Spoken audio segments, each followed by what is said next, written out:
शलाकया चक्षुरुन्मिलितं येन तस्मै श्रीगुरुवे नमः। नमः विष्णुपादाय कृष्णपृष्ठाय भूतले श्रीमते भक्ति वेदांता स्वामी इति नामिने। नमस्ते सरस्वती देवे गौरवाणी प्रचारिणे निर्विशेषा शून्यवादी पाश्यत दिशतारिणे। जय श्री कृष्ण चैतन्य प्रभु नित्यानंदा श्री अद्वैत गदाधरा श्रीवासादि गौर भक्त वृंदा। हरे कृष्णा कृष्ण कृष्ण हरे हरे हरे रामा राम राम हरे हरे। हरे कृष्णा कृष्ण कृष्ण हरे हरे हरे रामा राम राम हरे हरे। हरे कृष्णा कृष्ण कृष्ण हरे हरे हरे रामा राम राम हरे हरे। हरे कृष्णा कृष्ण कृष्ण हरे हरे हरे रामा राम राम हरे हरे। हरे कृष्णा कृष्ण कृष्ण हरे हरे हरे रामा राम राम हरे हरे। हरे कृष्णा कृष्ण कृष्ण हरे हरे हरे रामा राम राम हरे हरे। हरे कृष्णा कृष्ण कृष्ण हरे रामा राम राम हरे हरे। हरे कृष्णा कृष्ण कृष्ण हरे रामा राम राम हरे हरे। हरे कृष्णा कृष्ण कृष्ण हरे रामा राम राम हरे हरे। हरे कृष्णा कृष्ण कृष्ण हरे Rama Ram Ram Hare Hare. Hare Krishna, everyone. So let's get started. This is Krishna book, and we have stayed on this chapter for 2 weeks now. This is the third week. We are continuing with it. Chapter 87. We are continuing, right? Uh, so this is Vedas glorifying Krishna, right? Uh, uh, yeah. Whatever is important, we would be discussing, irrespective of anything happening. Uh, it really does not matter what situations may be, because if situations define you, then you are not guided by Krishna, right? You are guided by situations, right? Uh, Actually, in every situation, we must uh, serve Krishna. Uh, if that is not your objective of life, then there is something very seriously wrong. Because then Krishna does not guide you, then something else guides you. And what is that something else? Yes, Maya. Going forward, we have to continue from here, and let's understand this. As for the material creation, Brahma is the first created person. So we know that Brahma is the creator, but Brahma is created by Krishna. So, as for the material creation, Brahma is the first created person. Before Brahma, there was no living creature within this material world. It was void and dark until Brahma was born on the lotus flower that is sprouted from the abdomen of Garbhodakshaya Vishnu. Garbhodakshaya Vishnu is an expansion of Karnodakshaya Vishnu. Karnodakshaya Vishnu is an expansion of Sankarshna, and Sankarshna is an expansion of Balrama, who is an immediate expansion of Krishna. Again, Krishna, Balrama, Sankarshna, Karnodakshaya Vishnu, Garbhodakshaya Vishnu. Yes, after the creation of Brahma, the two kinds of demigods were born. Demigods like the four brothers, Sanaka, Sanatana, Sananda, Sanat Kumara, who were the representatives of the renunciation of the world, and demigods like Marichi and their descendants who are meant to enjoy this material world. Hare Krishna. Uh, Actually, the screen was not coming, so I sided that. Okay. So the two kinds of demigods were born. Again, let me read this one. After the creation of Brahma, two kind of demigods were born. Demigods like the four brothers, Sanaka, Sanatana, Sananda, and Sanat Kumara, who were the representative of the renunciation of the world, and demigods like Marichi and the descendants who are meant to enjoy this material world. From these two kind of demigod were gradually manifested all other living entities, including the human beings, thus all living creatures within the material world, including Brahma, all the demigods, and all the Rakshasas are to be considered modern. This means that they were all born recently. Therefore, just as a person born in a family cannot understand the situation of the distant forefather, no one within this material world can understand the position of the Supreme Lord in the spiritual world because the material world has only recently been created. Although they have a long duration of existence, all the manifestation of this of the material world, namely the time element, the living entities, the Vedas, the gross and the subtle material elements are created at some point. Thus, thus any process manufactured within this created situation as a means for understanding the original source of creation is to be considered modern. Therefore, the process of self-realization or God realization through fruitive activities, philosophical mental speculation, or mystic yoga, one cannot approach the supreme source of everything with when the creation is completely terminated, when there is no existence of Vedas, no existence of material time, and no existence of gross and subtle material elements, and when all the living entities are in the non-manifested stage resting within Narayana, then all these manufactured processes becomes null and void and cannot act. Devotional service, however, is eternally going on in the eternal spiritual world. Therefore, the only factual process of self realization or God realization is devotional service. And one who takes this process takes to the real process of God realization. In this regard, Sridhara Swami has composed a verse which conveys the idea that the supreme source of everything, the supreme personality of Godhead, is so great and unlimited that it is not possible for the living entity to understand him by any material acquisition. One should therefore pray to the Lord to be engaged in his devotional service eternally, so that by the grace of the Lord, one can understand the supreme source of creation. The supreme source of creation. Okay. The supreme source um, the supreme source of creation, the supreme Lord, reveals himself only to the devotees. In the fourth chapter of the Bhagavad Gita, the Lord says, again, in the fourth chapter of the Bhagavad Gita, the Lord says to Arjuna, my dear Arjuna, because you are my devotee and because you are my intimate friend, I shall reveal to you the process of understanding me. In other words, the supreme source of creation, the supreme personality of Godhead cannot be understood by our own endeavor. We have to please him with devotional service, and then he will reveal himself to us. Thus, we can understand him to some extent. Even to understand Krishna to some extent, we must offer our services to him, devotional services to him.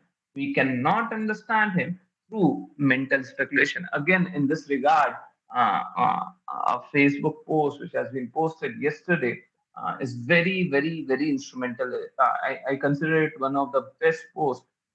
So, uh, anyone who has missed, they are missing gold in their life. Sorry, diamond in their life. Sorry, something more precious than diamond in their life. Suppose someone in your family brings you a diamond earring or diamond necklace or whatever, right? Uh, at least for the glitter of it. I mean, because it glitters, you would feel tinkling happiness, right? At least you would feel some happiness. When you would not have material eyes to see from, you would not be feeling happiness. But till you have material eyes, you would feel happiness. That's the reality. Ignorance is no bliss. I used to hear ignorance is bliss, and I used to think, what is ignorance? Why it is this? Why it is considered as bliss? No. Please do not fall into that trap that ignorance is bliss. Ignorance is not bliss. How can ignorance be bliss? Uh, Suppose you kill someone out of ignorance. Uh, would you forgive yourself because of ignorance? A child kills his mother in ignorance. Would he forgive himself ever? Ignorance is not bliss. It was better that the mother would have taught the child, "Oh, my child, do not use that. That is a very, very this one dangerous thing. Yeah, uh, let my child be in ignorance." That is what parents say. Please, please do not fall in that trap. Uh, Ignorance is never bliss.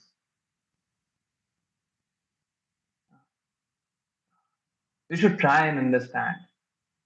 Obviously, the objective should never be to understand completely about Krishna. Never. The objective should be that howsoever Krishna wants to explain, till whatever extent Krishna wants to explain, till whatever extent Krishna wants me to know, I want to know. It can never be this objective that I want to know in entirety, in complete. No. The endeavor to know anything incomplete is not bhakti. There is no, we would not surrender. If you have that habit, that inclination that you want to understand anything in full, that is not bhakti. That is just developing an ego in your mind. Look how your mind tricks you. Your mind would trick you and it would tell you, you can understand. There's nothing in this world that you cannot understand. Even if you get this feeling that you can understand anything, you are in a fallen state already. You cannot think like this. A devotee can never think in this perspective. A devotee has to be a surrendered soul. We are talking enough number of times without surrenderance, there is no bhakti. Without surrendering, there is no bhakti. Why not? You can well understand from that Facebook post if you want it. We can read at the end. It's a very, very, very beautiful post. It's truncated from one Srimad Bhagavatam quote, and then it answers perfectly. So please try and understand. Unless we surrender, there is no bhakti, and it only depends upon us. Whom do we choose to surrender? Definitely, we would surrender to someone, irrespective of what you think or what me think. We would be surrendering to someone. Who is that someone? That is our choice. That is our choice. Yeah. So we all struggle a lot in our lives, right? But after struggling, whom do we choose to surrender? Many a times, devotees feel that closing eyes is one of the best thing to do. In fact, I would never talk anything this one uncomfortable. Right? I had this idea of not talking anything uncomfortable. Why talk anything uncomfortable? Uh, but with the kind of things that is happening, If you close your eyes, a lot of things would happen uh, within a fraction of second, and next second you might not be able to see anything. Yeah. So it's better to open your eyes. It's better to see the world as it is. It's better to see everything as it is rather than shutting yourself, rather than being in mode of ignorance. Mode of ignorance would never make you any good. But at the same time, on one hand, we should never be in mode of ignorance. At the other end, we should never have that thirst to understand anything about Krishna in complete. We should have that thirst to surrender ourselves. The process is we surrender and then we understand. The idea is to surrender, right? So again, this is very important line, and we need to understand it many a times, uh, many times. I mean. Okay.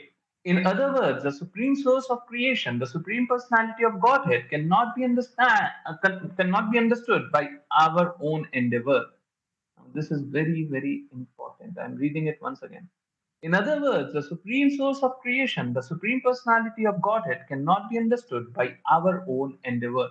We have to please Him with devotional service, and then He will reveal Himself to us. Then we can understand Him to some extent. There are different kinds of philosophers who try to understand the supreme source by their mental speculation. There are generally six kinds of mental speculators whose speculation are called Shad. Shad means six. Shad Darshana. Now, please try and understand. Ah, do not hate them. Do not have hatred towards them. But please try and understand. Never develop liking towards any such philosophy. Even when we are hearing, we do not have to hate, but this is not for me. Are you able to understand? These are two very, very different things. First, we need to understand For me, this is not for me, right? And second, we do not have to develop any kind of hatred, any kind of negative feelings for what they have, uh, or positive for what they have preached, right? So because we have to understand, we are understanding. As a devotee, we are not interested in their philosophy. Yeah. All these philosophers are impersonalists and are known as Mayavadis. Every one of them has tried to establish their own opinion, although uh, they all have later compromised and stated that all opinions lead to the same goal and that every opinion is therefore valid. Hmm. They would be self-contradicting. Now, please try and understand. I have seen a lot of famous personalities who misguide people. You want money, they would give you enough money, but they would misguide you. What is the purpose of life then? We are seeing enough suffering in this life. Again, we would be getting a life, and again, we would be suffering. What is the purpose of life? So, we should reject such people, right? Okay. Hmm. Where were we? Every one of them has tried to establish their own opinion, although they all have later compromised and stated that all opinion lead to the same goal and that every opinion is therefore valid. According to the prayers of the personified Vedas. Now, anyone who missed out, we are talking about Vedas performing their prayers, right? So, this is all Vedas is speaking. According to the prayers of personified Vedas, however, none of them is valid because their process of knowledge is created within the temporary material world. They have all missed the real point. The Supreme Personality of Godhead or the Absolute Truth can be understood only by devotional service. One class of philosophers known as Mimamsaka, represented by sages such as Jaimini, have concluded that everyone should engage in the pious activities or prescribed duties and that such activity will lead one to the highest perfection. Absolutely. But this is contradicted in the ninth chapter of Bhagavad Gita, where Lord Krishna says that by pious activity, one may be elevated to heavenly planets, but that as soon as one's accumulation of pious activities is used up, one has to leave the enjoyment of higher standards of material prosperity in the heavenly planets and immediately come down again to these lower planets where the duration of life is very short and where the standard of material happiness is of lower grade. The exact words used in Bhagavad Gita are uh, Krishna Punya Martya Lokam Visanti. Therefore, the conclusion of the Mimamsaka philosopher that pious activities will lead to the absolute truth is not valid. Although a pure devotee is by nature inclined to perform pious activities, no one can attain the favor of Supreme Personality of Godhead by pious activities alone. Pious activities may purify. Now, please try and understand the distinction. There are two kind of people. One kind of people are those who want to be situated in mode of goodness and they would be working towards mode of goodness. Their destination, please understand, please focus on this word. Their destination is mode of goodness. Now, there are second kind of people who have spiritual destination, who wants to work for Krishna, who wants to satisfy Krishna. Now, for them, this mode of goodness is just a passage. For the first kind of people, it was the destination. For the second kind of people, it is just the passage. Towards what? Towards a spiritual world. Right? So they would be doing good work. A devotee would be doing good work, but they would not be doing good work for this Satoguni platform, right? They would be doing work for that Adhyatmic platform. The objective is different. For one, the objective is being situated in Satogun. For another, the objective is Krishna. Yes. uh, just a minute. Pious activities may purify one of. Nahin, somewhere above. Although a pure devotee is by nature inclined to perform pious activities, no one can claim the favor of Supreme Personality of Godhead by pious activities alone. Pious activities may purify one of the contamination caused by ignorance and passion, but this purification is automatically attained by the devotee constantly engaged in hearing the transcendental message of the Godhead in the form of Bhagavad Gita, Srimad Bhagavatam, or similar scriptures. From the Bhagavad Gita, we can understand that even a person who is not up to the standard of pious activity, but who is absolutely engaged in devotional service, is to be considered well situated on the path of spiritual perfection. It is also said that in the Bhagavad Gita that a person who is engaged in the devotional service with love and faith is guided from within by the Supreme Personality of Godhead. The Lord Himself, as Paramatma or the spiritual master, sitting within one's heart,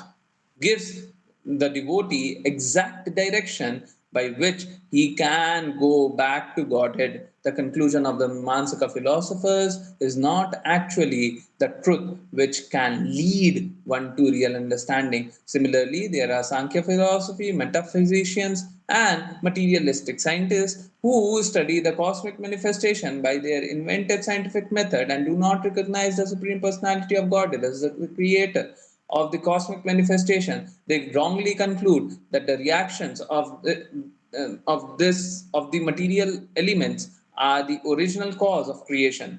The Bhagavad Gita, however, does not accept this theory. It is clearly said therein that behind the cosmic activities is the direction of the Supreme Personality of Godhead. This fact is corroborated by the Vedic injunction, Sa va Somyadam Agra Asit, which means that the origin of the creation existed before the cosmic manifestation. Therefore, the material elements cannot be the cause of material creation. Yeah.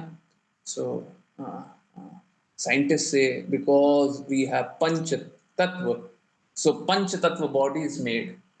Right? Five elements are there. So what happens? This body is made. This is idiotic logic. Right? This is not logic. This is illogic. Right? By itself, this body cannot be made. So there must be a creator. Who is that? Hmm? The quest should be to know about him.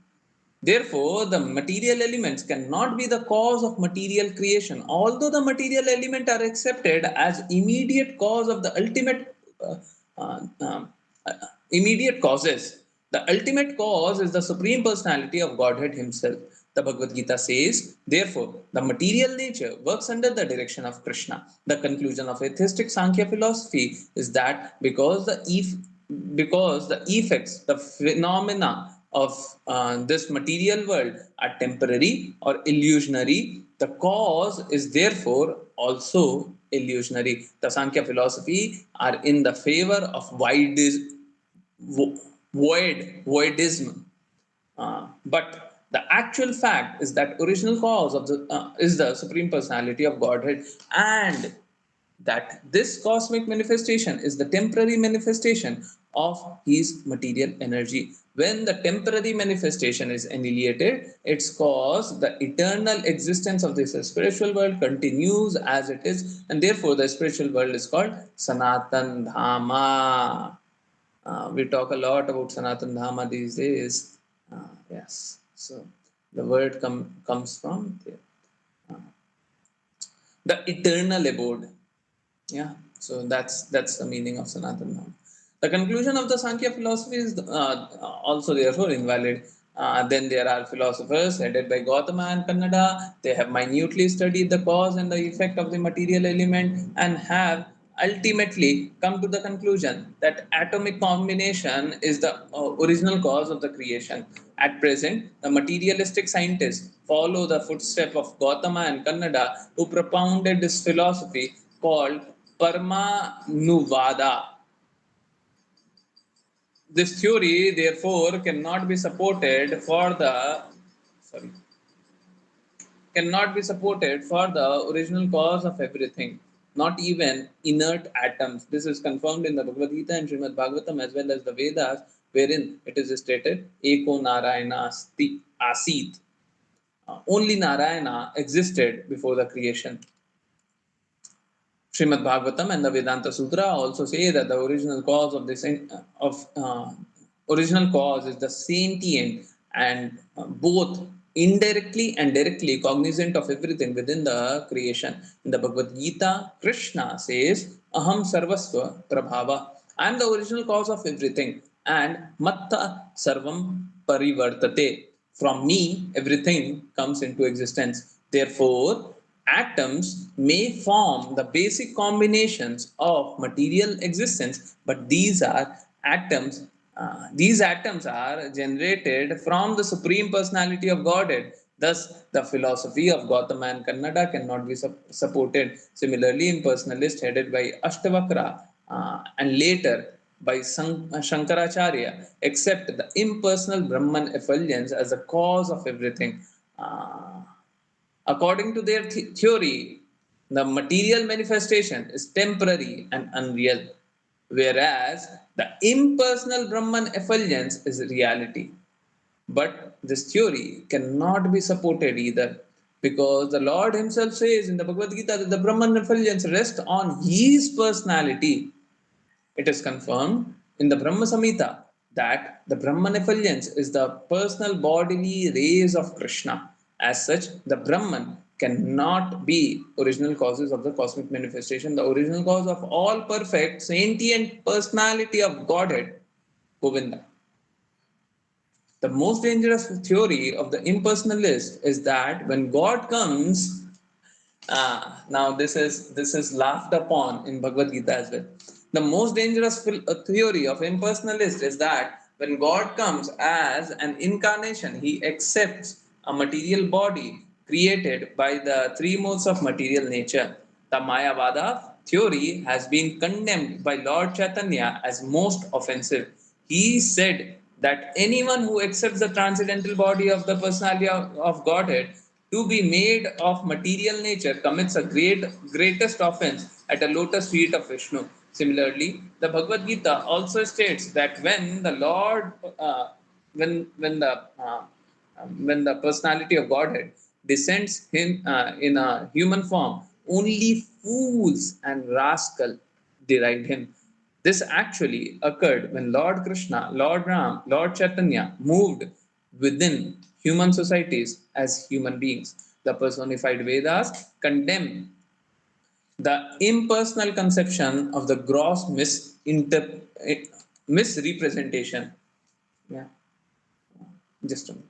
Misrepresentation. In the Brahma Samhita, the body of the Supreme Personality of God is described as Anand Chinmaya Rasa.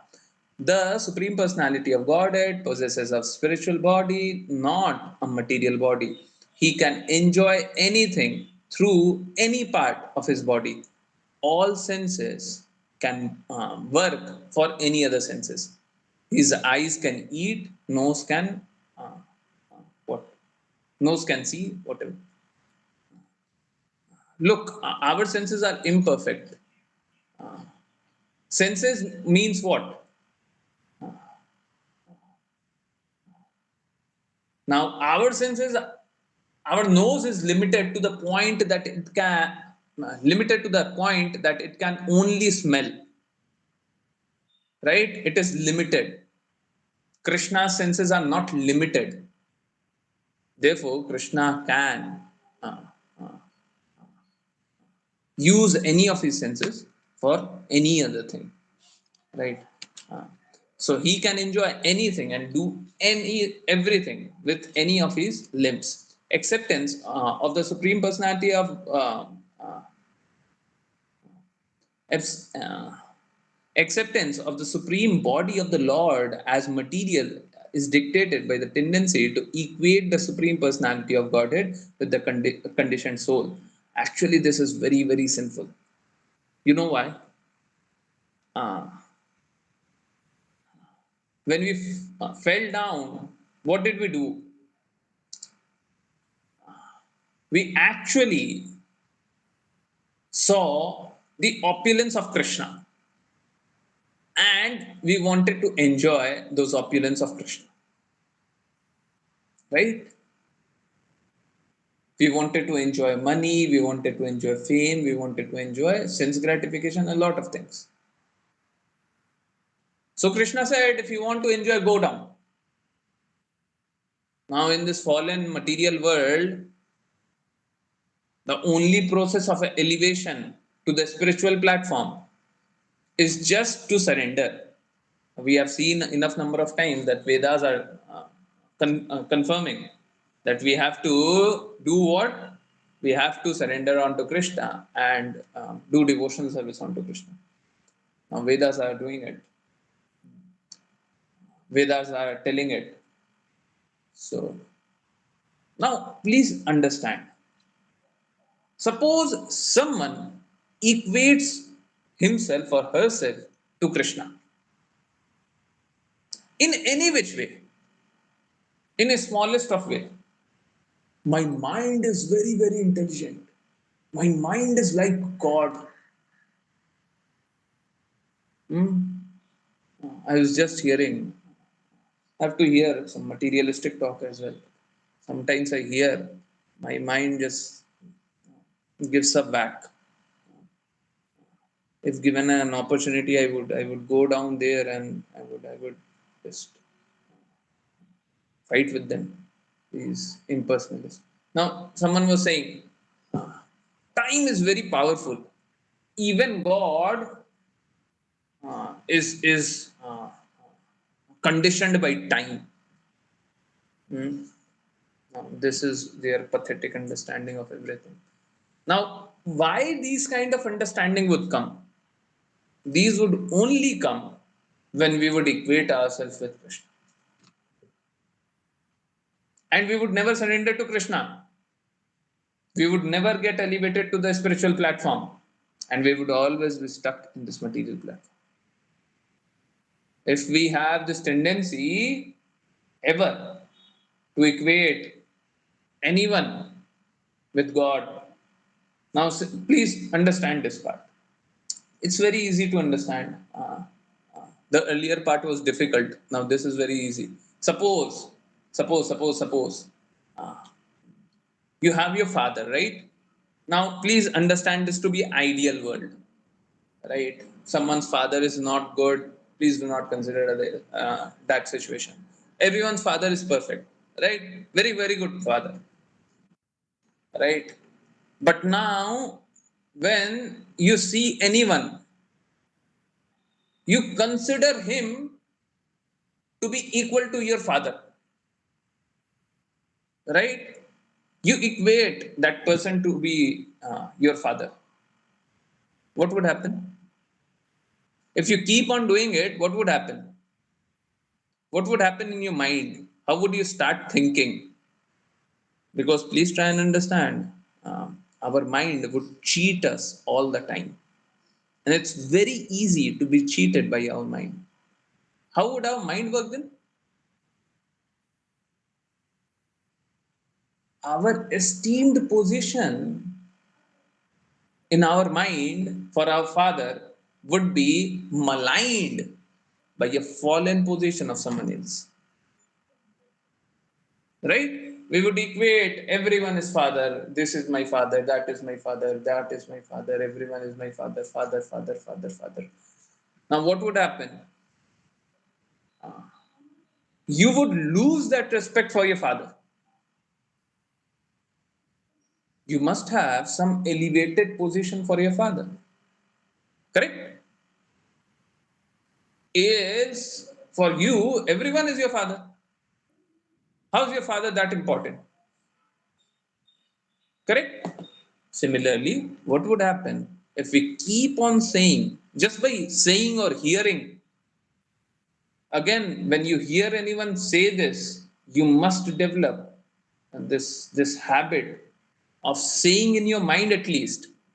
If you do not say in the open, you must say in your mind that such is the position of fallen, conditioned soul that they are not able to understand the reality.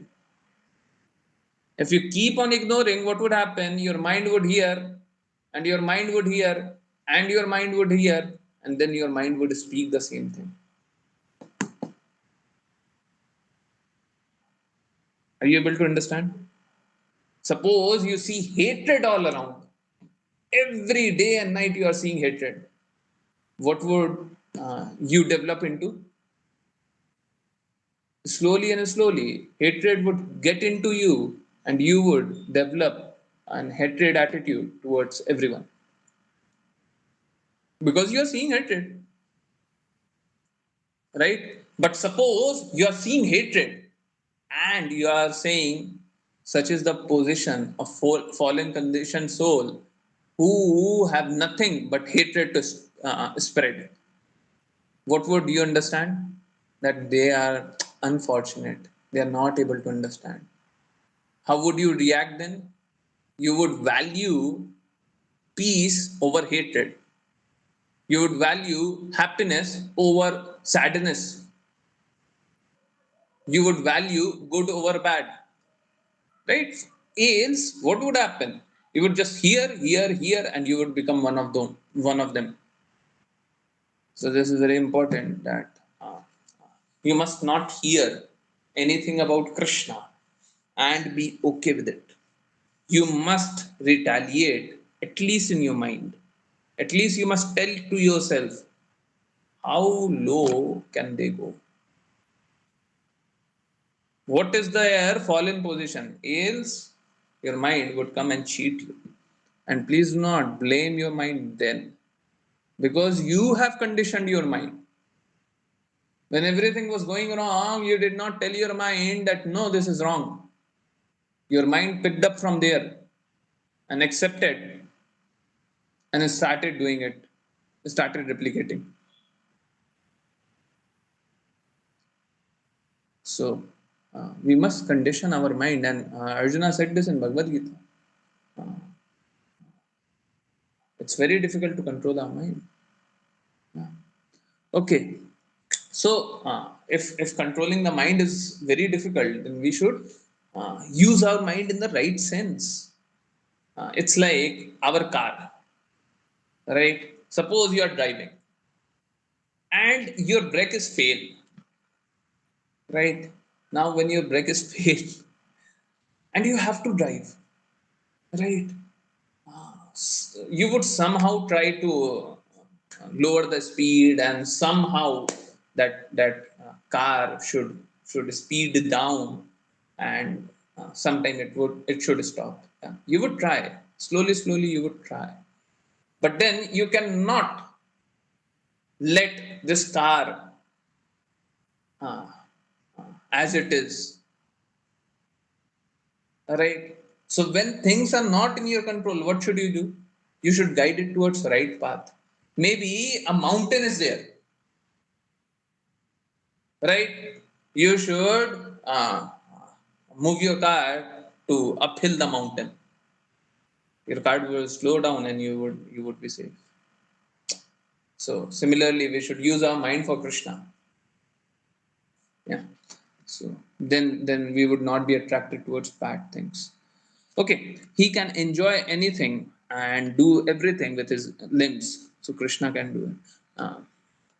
Acceptance of the supreme body of the Lord as material is dictated by the tendency to equate supreme personality of Godhead with the conditioned soul. The conditioned soul has a material body. Therefore, if God has also material body, then the impersonalist theory that the supreme personality of Godhead and the living entity are one and the same thing can be very easily propagated.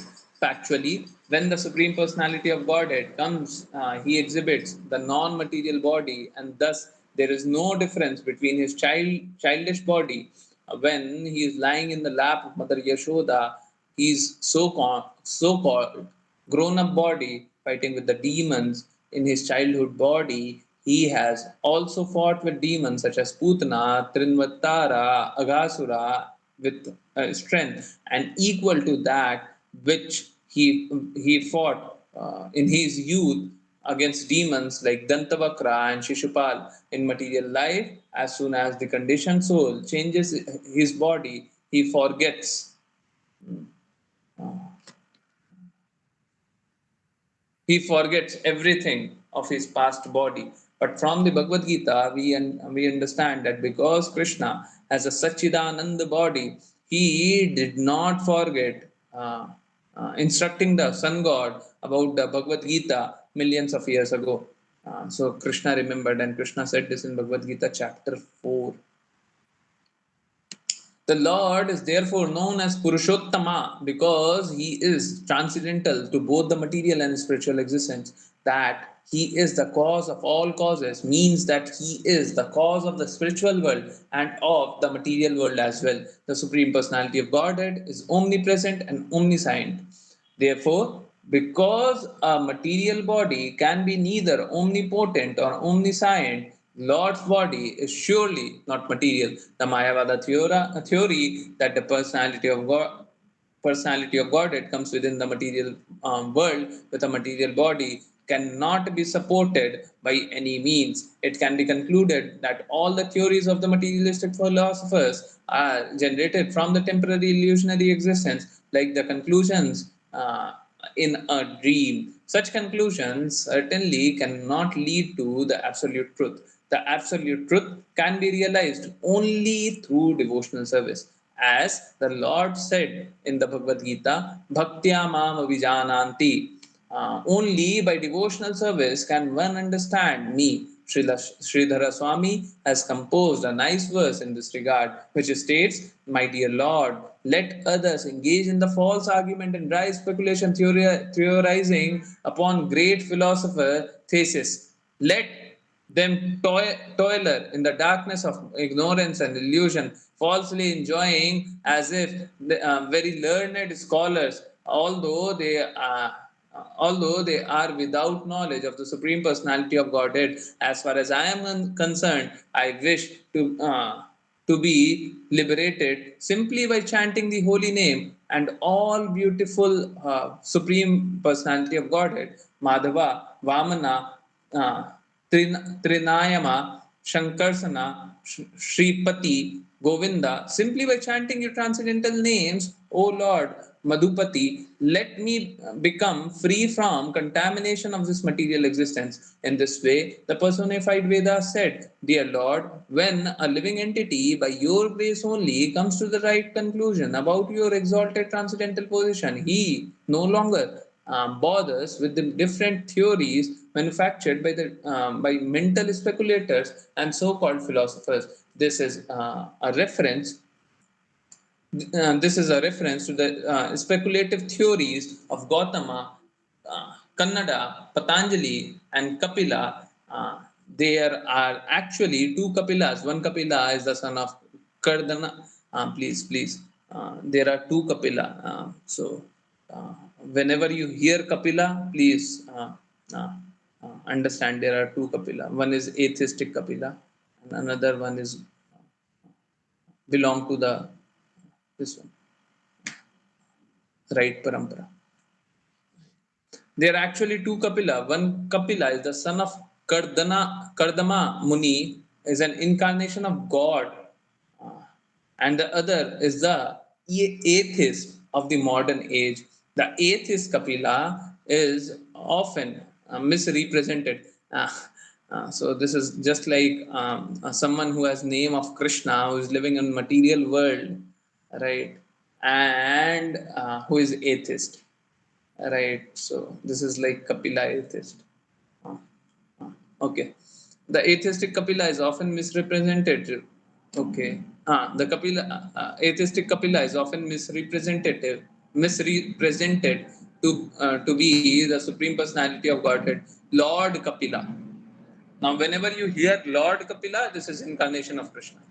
Lord Kapila, the incarnation of Godhead, appeared as the son of Kandama, Kardama Muni long ago during the time of Shyam, Shambhuva, Shambhavu, Shambhuva, Shambhuva Manu. Yeah, the modern age is the age of Vyavastika Manu. According to the Mayavada philosophy, this manifested world, our material world, is mithya or maya or false. The Mayavadi preaching principles is Brahma Satyam Jagat Mithya. Only the Brahman effulgence is true and the cosmic manifestation is illusionary or false. But according to the Vaishnava philosophy, this cosmic manifestation is true because it is created by the Supreme Personality of Godhead. In the Bhagavad Gita, the Lord says that He enters within this material world by one of His plenary portion, and thus He creates the creation takes place. From the Vedas also we can understand that this asat or temporary cosmic manifestation is an emanation from the supreme sat or fact. From the Vedanta Sutra also, it is understood that everything has emanated from the Supreme Brahman. Therefore, the Vaishnava do not take this cosmic manifestation to be false. Because the Supreme Personality of God is entered in this cosmic manifestation in the form of his plenary expansion and cause the creation, the Vaishnava philosophers see everything in this material world um, in relationship with the Supreme Lord So we have read this in Bhagavad Gita. So this conception of material world is very nicely explained by Srila Rupa Goswami, who says that when persons renounce the material world as illusionary or false without knowing that the material world is a manifestation of the Supreme Lord, their renunciation is of no value. The Vaishnava, however, are free of attachment to this world. Now, please understand now this renunciation has no value. We must understand this material world to be a creation of Krishna only, and therefore we must not hate. People say, "I hate this world, and I want just Krishna. I hate people in this world. I hate everything in this world." When you have hatred for the creation of Krishna, then how can you understand Krishna? Hmm? You have already hated Krishna and come down here. When you hate this material world, how would you understand Krishna? We have to develop equanimity. That is explained in Bhagavad Gita. Right? The Vaishnavas, however, are free from the attachment to this world, because although the material world is generally accepted to be the object of sense gratification, the Vaishnavas are not in favor of sense gratification and therefore not attached to material activities. The Vaishnava accepts this material world according to the regulative principle of the Vedic injunction and works without attachment. Since the Supreme Personality of Godhead is the original cause of everything, the Vaishnavas see everything in relationship with Krishna, even in this material world. By such advanced knowledge, everything becomes spiritualized. In other words, everything in the material world is already spiritual, but due to the lack of knowledge, we see things as material. The personified Vedas presented the example that those seeking gold do not reject gold earrings, gold bangles, and anything else made of gold simply because they are shaped differently from the original gold. All living entities are parts and parcel of the Supreme Lord and qualitatively one with Him, but they are now differently shaped in 8.4 million uh, species uh, of life. Just like many different ornaments manufactured from the same source of gold, as one who is interested in gold accepts all the differently shaped gold ornaments, so a Vaishnava, knowing well that all living entities are of the same quality as the Supreme Personality of Godhead, accepts all living entity as eternal servants of God. So we were talking about this one, Sanatan Dharma and Sanatana philosophy. I believe yesterday or day before yesterday. Uh, I believe it was yesterday only. And look at how His Divine Grace the Prabhupada has told that. Look, there are two very, very different things. One, we have to accept them as parts and parcel of Krishna. At the same time, uh, would you be going to a crocodile and stand before him, or just hug this crocodile? Would you hug a crocodile? Would you go and hug a crocodile? No, na? Because they are situated in some other consciousness state, right? You would not go and start loving a snake, right? So, although this is parts and parcel of Krishna, but please do not go and hug a crocodile or love a snake, I mean, caress a snake, and then say, "Ah, this crocodile ate me," because that was a crocodile, you idiot. You did not understand that is a crocodile. You are not meant to hug that crocodile. That is your fallacy that you went there and tried to hug him. Huh? That is your ignorance. Uh, Actually, the problem in this society right now is only this. Uh, we are not understanding. Either we do not want to understand that everyone, now these are two very different things. either we do not understand that everyone is part and parcel of Krishna. Majority of people do not want to understand. And those who develop some inclination to understand, majority of them do not want to understand that we cannot go and hug a crocodile. They say that everyone is part and parcel of Krishna. Everyone is same. Now everyone is not same. Hare Krishna. I believe my voice would have cut uh, in between.